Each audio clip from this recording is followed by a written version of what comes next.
सोमवार व्रत विधि।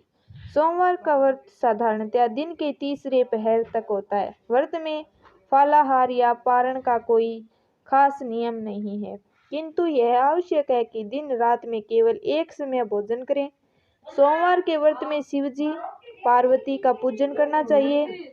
सोमवार के व्रत 3 प्रकार के हैं: साधारण, प्रति सोमवार, सौम्य, प्रदोष और 16 सोमवार। विधि तीनों की एक जैसी है। शिव पूजन के पश्चात कथा सुननी चाहिए। प्रदोष व्रत 16 सोमवार, प्रति सोमवार कथा तीनों की अलग अलग है, जो आगे लिखी गई है। कथा: एक बहुत धनवान साहूकार था, जिसके घर धन आदि किसी प्रकार की कमी नहीं थी, परंतु उसको एक दुख था कि उसको कोई पुत्र नहीं था। वह इसी चिंता में रात दिन रहता था। वह पुत्र की कामना के लिए प्रति सोमवार को शिवजी का व्रत और पूजन किया करता था तथा सायंकाल को शिव मंदिर में जाकर शिवजी के श्री विग्रह के सामने दीपक जलाया करता था। उसके इस भक्ति भाव को देखकर एक समय श्री पार्वती जी ने शिवजी महाराज से कहा कि महाराज, यह साहूकार आपका अन्य भक्त है और सदैव आपका व्रत और पूजन बड़ी श्रद्धा से करता है। इसकी मनोकामना पूर्ण करनी चाहिए।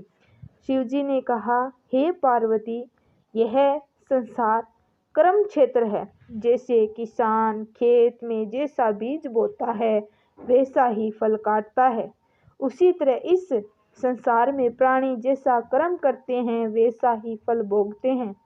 पार्वती जी ने अत्यंत आग्रह से कहा, महाराज, जब यह आपका अन्य भक्त है और इसको अगर किसी प्रकार का दुख है तो उसको अवश्य दूर करना चाहिए, क्योंकि आप सदैव अपने भक्तों पर दयालु होते हैं और उनके दुखों को दूर करते हैं। यदि आप ऐसा नहीं करेंगे तो मनुष्य आपकी सेवा तथा व्रत क्यों करेंगे? पार्वती का ऐसा आग्रह देख शिवजी महाराज कहने लगे, हे पार्वती, इसके कोई पुत्र नहीं है। इसी चिंता में यह अति दुखी रहता है। इसके भाग्य में पुत्र न होने पर भी मैं इसको पुत्र की प्राप्ति का वर देता हूँ, परंतु यह पुत्र केवल 12 वर्ष तक जीवित रहेगा। इसके पश्चात वह मृत्यु को प्राप्त हो जाएगा। इससे अधिक मैं और कुछ इसके लिए नहीं कर सकता। जब यह सब बातें साहूकार सुन रहा था, इससे आपको न कुछ प्रसन्नता हुई और न ही कुछ दुख हुआ। वह पहले जैसा ही शिवजी महाराज का व्रत और पूजन करता रहा। कुछ काल व्यतीत हो जाने पर साहूकार की स्त्री गर्भवती हुई और 10वें महीने में उसके गर्भ में अति सुंदर पुत्र की प्राप्ति हुई। साहूकार के घर में बहुत खुशी मनाई गई, परंतु साहूकार ने उसकी केवल 12 वर्ष की आयु जान कोई अधिक प्रसन्नता प्रकट नहीं की और न ही किसी को भेद ही बताया। जब वह बालक 11 वर्ष का हो गया तो उस बालक की माता ने उसके पिता से विवाह आदि के लिए कहा, तो वह साहूकार कहने लगा कि अभी मैं इसका विवाह नहीं करूंगा, अपने पुत्र को काशी जी पढ़ने के लिए भेजूंगा। फिर साहूकार ने अपने साले अर्थात बालक के मामा को बुला उसको बहुत सा धन देकर कहा, तुम इस बालक को काशी जी पढ़ने के लिए ले जाओ और रास्ते में जिस स्थान पर भी जाओ यज्ञ करते और ब्राह्मणों को भोजन कराते जाओ। वह दोनों मामा भांजे यज्ञ करते और ब्राह्मणों को भोजन कराते जा रहे थे। रास्ते में उनको एक शहर पड़ा। उस शहर में राजा की कन्या का विवाह था और दूसरे राजा का लड़का जो विवाह करने के लिए बारात लेकर आया था, वह एक आंख से काना था। उसके पिता को इस बात की बड़ी चिंता थी कि वही वर को देख कन्या के माता पिता विवाह में किसी प्रकार की अड़चन पैदा न कर दें। इस कारण जब उसने अति सुंदर सेठ के लड़के को देखा तो उसने मन में विचार किया कि क्यों न दरवाजे के समय इस लड़के से वर का काम चलाया जाए। ऐसा विचार कर वर के पिता ने उस लड़के को मामा से बात की तो वे राजी हो गए। फिर उस लड़के को वर के कपड़े पहना तथा घोड़ी का पर चढ़ा दरवाजे पर ले गए और सब कार्य प्रसन्नता से पूर्ण हो गया। फिर वर के पिता ने सोचा कि यदि विवाह कार्य भी इसी लड़के से करा लिया जाए तो क्या बुराई है। ऐसा विचार कर लड़के और उसके मामा से कहा, यदि आप फेरों का और कन्यादान से काम को भी करा दें तो आपकी बड़ी कृपा होगी। मैं इसके बदले में आपको बहुत कुछ धन दूंगा। तो उन्होंने स्वीकार कर लिया। विवाह कार्य भी बहुत अच्छी तरह से संपन्न हो गया, परंतु जिस समय लड़का जाने लगा तो उसने राजकुमारी की चुंदड़ी के पल्ले पर लिख कि तेरा विवाह तो मेरे साथ हुआ है, परंतु जिस राजकुमार के साथ तुमको भेजेंगे वह एक आंख से काना है।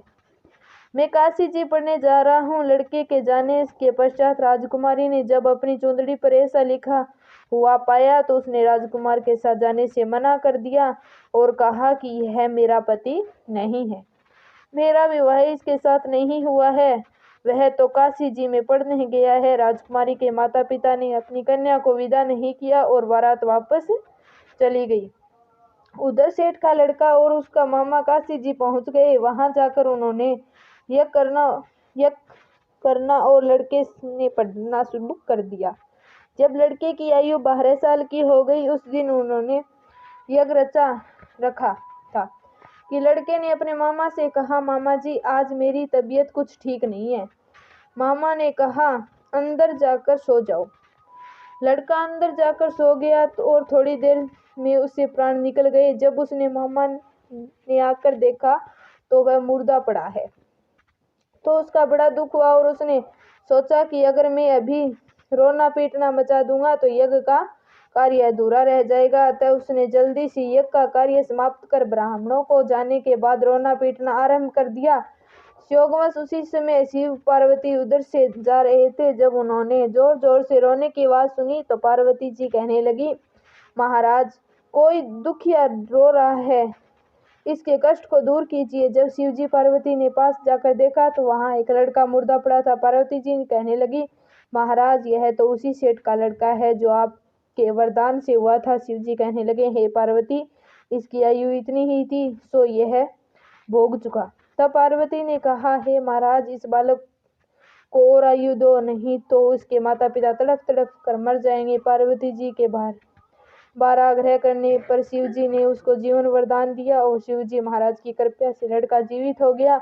शिव पार्वती कैलाश चले गए। वह लड़का और मामा उसी प्रकार यज्ञ करते तथा ब्राह्मणों को भोजन कराते अपने घर की ओर चल पड़े।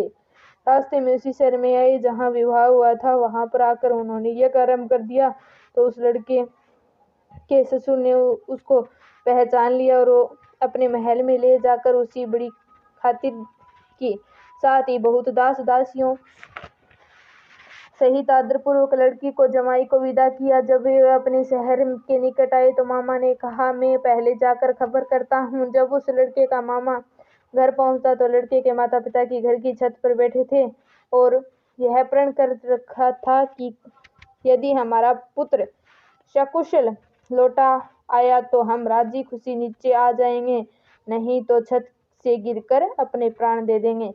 इतने से उस लड़के के मामा ने आकर यह समाचार दिया कि आपका पुत्र आ गया है तो उनको विश्वास नहीं आया। उसके मामा ने शपथ पूर्वक कहा कि आपका पुत्र अपनी स्त्री के साथ बहुत सारा धन लेकर आया है। तो सेठ ने आनंद के साथ उसका स्वागत किया और बड़ी प्रसन्नता के साथ रहने लगे। इसी प्रकार से जो कोई भी सोमवार के व्रत को धारण करता है अथवा इस कथा को पढ़ता है और सुनता है उसकी समस्त मनोकामनाएं पूर्ण होती है।